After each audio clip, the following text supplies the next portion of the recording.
Welcome to the Medicine Science Podcast from the BMJ. I'm Cameron Abbasi, Editor-in-Chief. This week, we'll hear how the FDA decision to approve the antiplatelet drug ticagrelor was not only controversial, but based on bad data, and why routine discussions about weight loss in primary care should be rethought. Firstly, ticagrelor. Last December, the BMJ published an investigation into the 2009 PLATO trial, exposing serious problems with that study's data analysis and reporting. That investigation also showed that even the FDA's own reviewers didn't support approval of the drug. Our follow-up investigation shows that those data problems extend to other key supporting evidence in AstraZeneca's initial application to regulators. Peter Doshi, who's one of the editors in the BMJ's investigations unit, joins me now to discuss this. Peter, welcome. Tell us, this is your investigation, tell us about the investigation and what the main messages are. Well, I think there's probably a lot of takeaways, but I suppose the way I would sum it up is that the investigations that I've led here into these three clinical trials that supported the initial approval, they lead really to the conclusion, or they support the conclusion, that the data that FDA received for these trials is not trustworthy. There's just too many data integrity problems. All of this is detailed in the investigations articles that we've published, freely available on bmj.com. You said it very briefly, but that's got a big statement you made. Yeah, I mean, the articles that I've written do contain many strong allegations. And we did not make those lightly. You know, they're the result of many months of investigating, checking, and double checking our work. So what then led you to draw that conclusion, Peter? What were the elements of those trials that raised those concerns? So ticagrelor is this antiplatelet drug that's manufactured by AstraZeneca, and it came onto the market in 2011. And the approval was based on this trial called PLATO, which is AstraZeneca's huge 18,000 patient landmark trial that took place across 43 countries and was reported to show this benefit compared to clopidogrel against cardiovascular mortality. And before I even got started with my own investigation, there were these very troubling signs from the start. First, the FDA approved this drug against the advice of its lead scientific reviewer, who had called AstraZeneca's application one of the worst he had ever seen. And one of the major issues that got discussed at the time of approval was that in the United States, ticagrelor patients actually fared worse than those given clopidogrel, which is, again, that standard of care drug. And so my investigation took this issue a bit further, and I discovered that there were 4 countries where study monitoring was done exclusively by a contract research organization, so a third party. And in the rest of the countries, monitoring was conducted by AstraZeneca. But where the monitoring was conducted exclusively by a third party company, such as the United States, ticagrelor fared worse in all 4 of those countries. Okay, so these 2 issues you raised created some concern about the trials in your mind. Oh, absolutely. I was able to leverage a recent Freedom of Information request to the FDA, where we obtained the patient-level data that AstraZeneca submitted to FDA. And those data allowed me to look at the work of this independent central endpoint adjudication committee. And there were some quite unexpected patterns and imbalances in those data that point to the possibility of unblinding in the trial. You and I obviously discussed this on several occasions, and it's not an issue that other people weren't talking about, is it, Peter? These concerns have been raised in the past, and one of the problems is that they haven't fully been addressed. That's one of the big issues. And a doctor named Victor Cerebrani has been really working hard over the last decade to show that this trial is unreliable, that the approval is unreliable. And what I did with my investigations, one very core element of it was looking into his allegations and verifying for myself whether or not I agree with them, and that I did. And so part of what we did was we did freedom of information requests. looking at the data that FDA actually received. We're going to hear from him very shortly, but you described really, in fact, what you found in your initial investigation about the PLATO trial. What have you found this time around in the follow-up investigation? Well, my follow-up investigation that we just published looks at 2 platelet studies. These are phase 2 studies in patients where they're taking a lot of blood draws at different time points to measure platelet aggregation levels after ticagrelor versus clopidogrel. But we found many problems with these trials. For example, the primary endpoint in both of the studies was not accurately reported in the journal publications. There was also a key but unpublished data adjustment that occurred in one of the trials, which had this effect of obscuring the fact that the data set actually contained many completely implausible data points. And this has implications for the findings, understandably. Yes, absolutely. And so one of the aspects of the investigation looks at the, what I've tried to do in both the original investigation and this one on the platelet studies is obtain original records and compare them to what FDA received. And, investigators were not cooperative at all in terms of being able to provide any data for the platelet studies. However, we did have access to some of the recordings from the actual machines that were used at the principal investigator trial site. And we were able to see that not all of those recordings made it into the FDA's database. Okay. And of course, I mean, one response to this might be, well, there were these irregularities, but the drug still works, or it's better than the comparator. But I think what the argument here is that, in fact, those irregularities do raise questions around whether or not there is a benefit from taking this particular drug. Let's hear Victor, who you just mentioned. You've interviewed him, Peter, for this current issue of the BMJ, and he can explain where this started. Let's listen to that. I'm a vascular pharmacologist, I would say. In a previous life, a pediatric nephrologist, and my PhD in nephrotic syndrome, which is a vascular disease very similar to myocardial infarction in terms of use of antiplatelet agents. And when I arrived in the very early 90s in the United States, the platelet research became stunningly growing, and there were a bunch of drugs developing. So my knowledge of how to do platelet testing became very valuable, and my career go up, and I become the big insider within the big pharma involved in development of antiplatelet agents. So if you can go back, just take us back in real time, can you tell us a little bit about how you first started to become concerned about ticagrelor's evidence base? When I was a big, juicy, big pharma boy, I was lecturing to them, and they pay me very heavily. And I was in internal discussion in the sponsors' American headquarters in Wilmington, Delaware. And the question was very simple. Victor, what should we do to prove that this drug will be absolutely stunningly great? And I look at the profile, and I look at phase 2 data, which were not impressive at all, the dispersed program. And I told them, if there will be no mortality benefit, this drug will not fly. Period. End of story.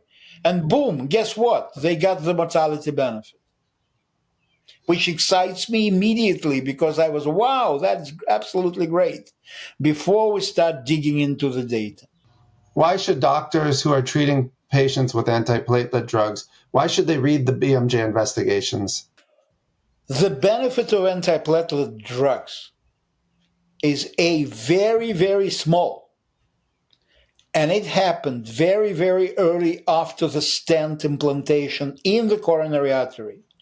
This first week is when the events happen and when the antiplatelet drug should protect against repeated myocardial infarction, stroke, or death.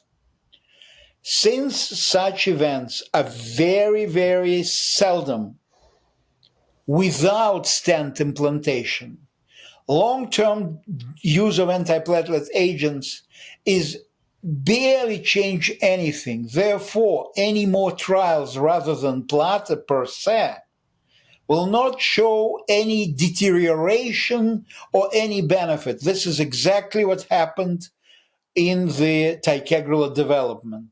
So they start variety of trials in stroke, in stable coronary disease, in diabetes, to repeat the death benefit observed in PLATO. They never receive anything even close to what was reported in PLATO. Okay. If there is no mortality benefit, there is absolutely no reason to use that drug. Thanks. You were listening to Victor Cerebrowny being interviewed by Peter Doshi. Now, also listening to that interview, we have Rita Redberg, a cardiologist and professor of medicine at the University of California, San Francisco, and former editor of JAMA Internal Medicine. Rita, thanks for joining us. What do you think of this ticagrelor story, particularly in relation to the debate around mortality benefit?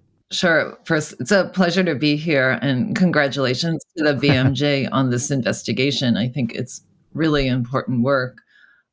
As Peter had detailed in his article, ticagrelor was a blockbuster drug generating millions of dollars in revenue for the company AstraZeneca, and widely used in the treatment of patients with acute coronary syndrome, very common, and part of the dual antiplatelet therapy for patients getting cardiac stents and other kinds of stents. I mean, as always, it's really important to know for any drug that the safety and effectiveness can be assured, and that is what people expect from an FDA approval. And so the concerns raised and detailed in Peter's 2 articles and investigations about the safety and effectiveness and the assurance that the FDA gave without the data actually supporting it is a great concern. And then magnified by the publications, which omitted key parts, omitted key data, it appears from this investigation, omitted key conflicts of interest. The drug was recommended in Cardiology Professional Society guidelines, and many patients received this drug. So there was great concerns raised by these pair of articles. Yeah.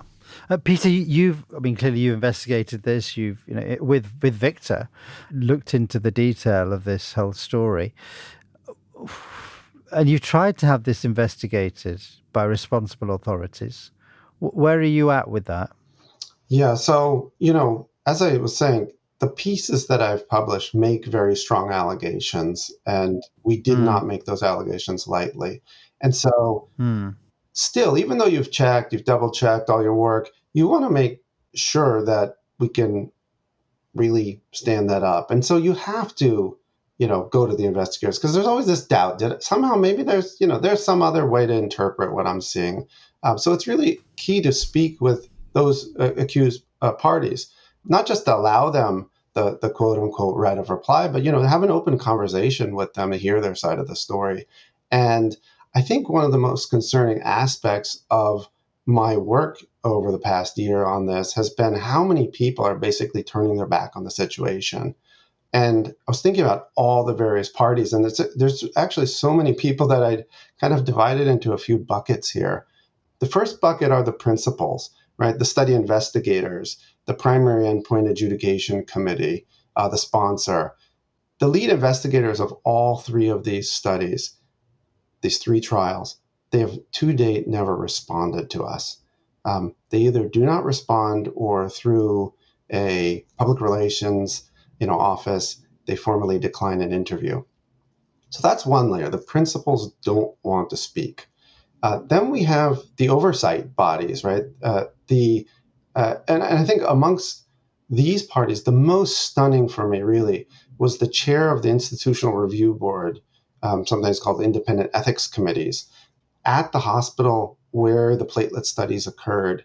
That chair refused to speak with me, even after I wrote saying that we have concerns about the data integrity and trials that occurred in this hospital. Declined to be interviewed, did not answer any questions that we sent. That to me is just quite unbelievable. And then the third bucket I thought about are the journals, What role do the journals have here? And the journals publish these trials, and these are the leading journals in their area. It's the New England Journal of Medicine for the PLATO study, and it's Circulation for onset, offset, and response studies. And we have verifiable errors in all of these articles.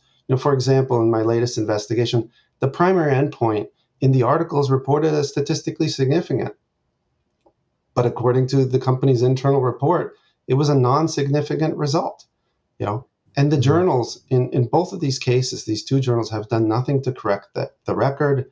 There's no expression of concern.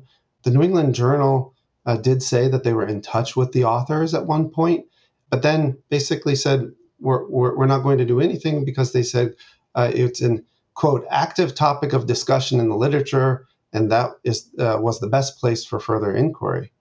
And so there hasn't been an expression of concern, no correction on the article, which is what I think we would do if this were a trial that we had published. Okay, so it's been quite difficult to get anybody to engage with you, let alone take some responsibility for this. Rita, as an experienced clinician and editor, what do you think needs to happen from here? Well, certainly, I think it's important to have an accurate record. As Peter noted, this particular drug seems to be about to go off patent and become generic. But I think the original FDA approval needs to be accurate and based on accurate data. What's in the literature needs to be accurate, and our guidelines need to be based on accurate data. And then of more concern is, how do we know that this hasn't happened for other drugs and there just hasn't been an investigation? It really undermines sort of the concerns about integrity and assurance of the entire process, because so much of it is conducted without public scrutiny and without investigations, and we rely on the integrity. And I hope that that is a reasonable assumption, but it does raise questions that need to be answered for us to make improvements in the system and assure this doesn't happen again. And then again, the post-market surveillance part, I think, is important. Transparency of the data is important, so that the data that is obtained in the trial needs to be the same data that goes to the FDA and is available to the public, so we could have improvements in all of that so that these kind of things cannot happen so easily again. Yeah, I think that's right. And also, I think from a journal's perspective, certainly as Peter intimated, if there were these concerns raised about papers that we'd published, now I guess someone will give me an example where we haven't done this, but I think it's the duty of a journal and the journal's editorial team to take those seriously and go back to your original response, Rita, was correct the record. Exactly. That's fundamentally what's important here. Agree. I think a journal's primary mission is to create accurate scientific record. Peter, finally, who else might be interested in looking into this in the US? Well, I think people who have been affected by this drug, whether directly from receiving it, those families, or whether indirectly by being a taxpayer, where this country spent billions of dollars on this drug, they ought to be concerned. And the way you go further, in my opinion, is you have to break through the stonewalling. It cannot be the end of the story that the investigators responsible for this simply refuse to speak. The journals refuse to act. That cannot be the end of this. And as you mentioned, Cameron, in your editorial, the courts have a powerful lever here, and near exclusive power, really, to address this situation. You absolutely need some kind of institution with subpoena authority to make people discuss, to have them show us their records. That is what I see as absolutely needed. I see no alternative, and patients deserve no less. All right, listen, seems to be this is to be continued. Peter and Rita, thank you so much for joining us. My pleasure. Thanks, Cameron. And those BMJ investigations into ticagrelor are online now and free to access at bmj.com. Now, a new analysis paper in the BMJ this week is bound to catch the attention of doctors and patients. A group of international authors argue that weight loss advice given in primary care might actually be doing more harm than good. It's ineffective and potentially reinforces damaging stigma. To discuss this fascinating issue, I'm joined by Juan Franco, who is the editor of one of our journals, Evidence-Based Medicine. He's also a practicing GP in Germany, as well as being one of our editors on the BMJ. Juan, how do you fit all of that in? It sounds pretty improbable that you could do all of those things. You don't have to answer that now. And Emma Gram from the Centre for General Practice at the University of Copenhagen. So welcome to both of you. Can I start with you, Emma, and just tell us what your paper is, what message is it trying to get across? Thank you. Our main focus is that there's a pervasive focus on weight right now, especially in the light of the new GLP-1 receptor agonists and new weight loss drugs. And Juan and I originally had the idea that overweight might be a usual suspect of overdiagnosis because of the lowering of thresholds for BMI and overweight disease mongering, now that overweight is considered a chronic disease in ICD-11. And also just the medicalization of large bodies as in need of medical interventions. And we reviewed guidelines and found that most of these guidelines offer lifestyle advice as their mainstay, and that the evidence does not really back this as an effective solution to losing weight. Okay, I mean, let's start with one of the statements you made just there. I think you were implying that being overweight isn't necessarily a bad thing. Is that what you're saying? That's correct. Oh, let me correct my statement. Being defined as being overweight, because I think that's the crux of your argument here, isn't it? Yes, that was how our interest in this topic sparked, that maybe we are over-medicalizing people with high weight or large bodies. And that kind of got us into thinking, how do we handle high weight in practice? And we found that the evidence show that you can be healthy and still have a large body, and the other way around. Okay, I mean, Juan, this introduced you now. This all relates to BMI.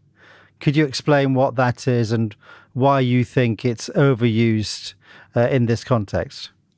So BMI is a relationship between height and weight, and it's one of the proxy measures that clinicians usually use to categorize a person as normal weight, overweight, or obese in different categories.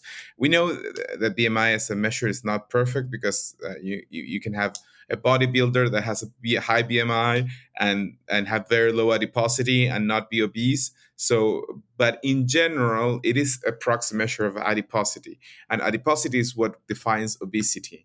That's why our paper says beyond BMI, because BMI is sort of the usual go-to measure that clinicians use to have conversations with patients about treatment goals. In this case, for example, losing weight with lifestyle changes, which is usually very frustrating for the patient and the clinician as well. Mm-hmm. So you're saying you measure somebody's BMI or you assess somebody's BMI and you see they're either overweight or obese, and you immediately say, right, this is the treatment pathway, or this is the pathway you now need to be on. But you're arguing that that should not necessarily be the case. I mean, I can understand it from a sort of on a borderline sort of case, but let's say someone comes to you with a BMI of 35, 40, surely I accept there's the patient preference side of it, but surely you have a responsibility as that person's doctor to advise them about their weight. Isn't that the case, Emma? I must make the disclaimer that I'm not a doctor. Okay.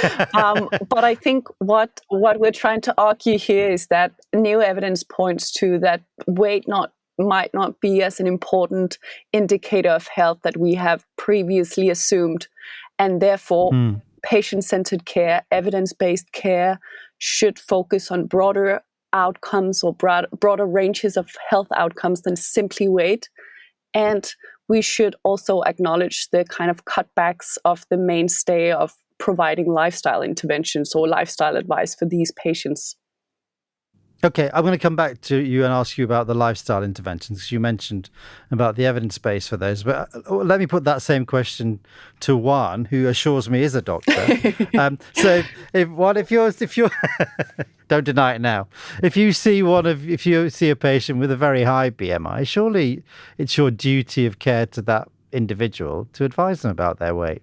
Yeah, and I completely understand that. And just another disclaimer is that in our analysis, we're not trying to blame the doctors in any point. We're doing what we can, on the contrary, we're trying to think together as doctors from our own frustration of having that conversation with patients where they come with a BMI of 37 and we feel like the urge to say, yeah, you need to lose weight. Yes, you need to lose weight. And if we can stop for a moment and think about the story of that person, and where do they come from? What does the weight mean for them? Because it is very likely that if you have someone with a BMI of 38 or 37, they spend all their life with doctors telling them to lose weight. And if you don't acknowledge that, you don't pause that and try to think about the story, you need to start asking, what does weight mean to you? And people may just tell you the story, and you may get patients that say, yes, I just want to lose weight and blah, blah, and you may end up with a decision of losing weight through bariatric surgery. But you may also have patients that said, look, I've tried everything my whole life, and for me, the priority now is that I have a problem in my skin and I need a cream for that. And for me, I don't want to talk about weight right now. And that's also okay. And so I'm not trying to neglect that side of us that we identify. And we put it in our paper that in extreme high weight, there is a risk management situation that was not the main focus of our paper. But we acknowledge that physicians feel that way, and pausing and thinking, what is the story of that patient that comes to us is really, really important for a patient-centered care. Yeah, and I guess you're suggesting that in the situation where somebody who has, is overweight, which is not that they have a particularly high BMI, but it's not within the designated normal range. It's high, but not in the normal range. That they might be living a perfectly active, fulfilling life, and receiving weight loss advice is something exactly they don't need and don't want. Yeah, and just to add another thing, and we also mentioned in our paper that a patient may come with a desire to lose weight, but it's very important to have a dialogue about what is the meaning of that for the patient. Yeah, how it impacts them. Yeah, in the sense that a lot of patients do go to the doctor because they feel an extreme external pressure to lose weight, and it's not a priority for them. But when they go to school, when they go to work, when they go to the eye doctor, the eye doctor says, but you should lose weight. So they go to the GP and say, oh, the eye doctor told me to lose weight. But it's not a priority for them. They're being told to lose weight. And if we as doctors say, okay, the eye doctor said you should need to lose weight. Is that important to you? No, it's not important to me. Okay, let's have a discussion about weight that is not conditioned by what the eye doctor has told you. And again, we're not blaming the poor eye doctor, but it's just saying that people receive a lot of inputs and trying to understand the motivation and contextualize it, and not just assume that their body shape is wrong and they just need to fit in. Okay. Emma, can I come back to the point you made right at the beginning almost now, which is about you looked at the lifestyle interventions and you realized, and you worked out that the evidence base underpinning those isn't particularly sound. Could you explain what you mean by that? Yes. So as we saw that what doctors have as their primary recommendation for people with high weight with lifestyle interventions, we looked into the evidence behind this and found that systematic reviews of RCTs found that on average you can lose 1.8 kilos over the course of 2 years of being on lifestyle interventions, meaning... That isn't very much. No, I don't think that is very clinically relevant, especially if you weigh, let's say, 100 kilos and you lose maybe 2 kilos. That does not make a difference to you, potentially, but it might make a difference to you in terms of internalized stigmatization, might impact you negatively in a psychological way. And we also found evidence that there's actually evidence for physical harms as well. That being on lifestyle interventions, meaning increased physical activity and restricted calorie intake, might lead to disordered eating, self-harm, even suicidal ideation. So there's both the psychological side of blaming yourself for not being able to lose weight, and then there's the physical harms resulting from that kind of internalized weight stigma. Okay, so I think finally then, what does this mean for BMI? Because it's something that doctors are very familiar with, all health professionals are very familiar with the concept of BMI, but equally patients are, or the public are.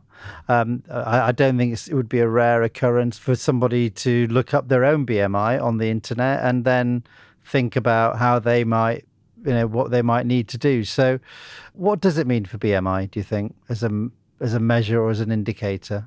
Yeah, I think the pervasive focus on being a specific weight, being within a specific bracket of a BMI that is an unreliable measure of health, I think that has medicalizing effects on how people view themselves or how they perceive themselves.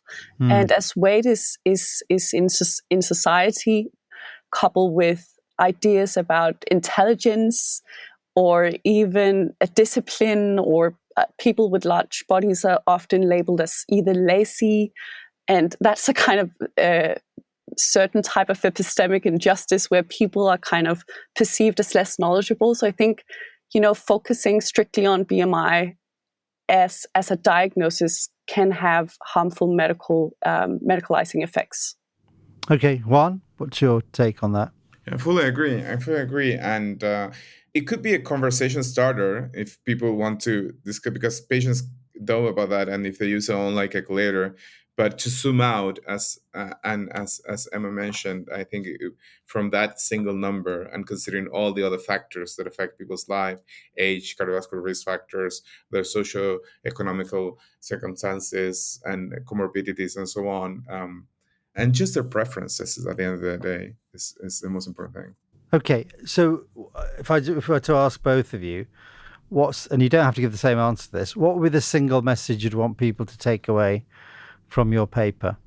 I think that guidelines currently miss a golden opportunity to support clinicians in reducing weight stigma in the management of obesity or people with larger bodies. And they also miss the opportunity to support doctors and practitioners in providing better evidence-based care and more compassionate care. Thank you. Juan? I can't do better than that. Sorry, I can't do better than that. I could tell by your face. Okay, listen, thank you both very much for joining us today.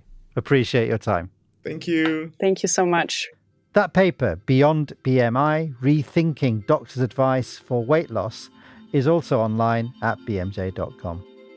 That's it for this episode. Everything we've talked about is now on our website, bmj.com. We'll be back in a fortnight with a look at the future of the NHS. Until then, I'm still Cameron Abbasi. Thanks for listening.